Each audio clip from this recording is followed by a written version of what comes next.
استقبال ماہ رمضان۔ رسول اللہ صلی اللہ علیہ وآلہ وسلم کے ارشاد کا مفہوم ہے کہ جس نے رمضان کے آنے کی خوشی منائی، اللہ تعالیٰ اسے 1 سال تک خوشیاں نصیب فرماتا ہے، اور جس نے رمضان المبارک کے جانے کا غم منایا، اس سے 1 سال تک غم دور رہتا ہے۔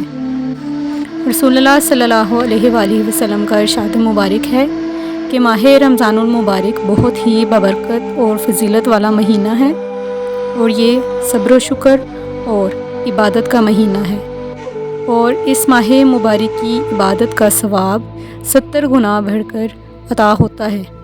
جو کوئی ماہ رمضان میں اپنے پروردگار کی عبادت کر کے اس کی خوشنودی حاصل کرے گا، اس کو بہت بڑی جزا اللہ تعالیٰ عطا فرمائے گا۔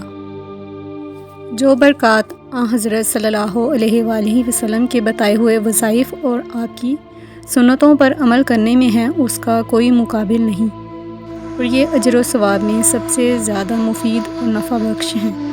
اور جو چیزیں رمضان المبارک میں شریعت مطہرہ نے فرض، واجب یا سنت بیان کی ہیں، مثلاً نماز، روزہ، تراویح، تلاوت کلام پاک وغیرہ، یہ مقدم ہیں۔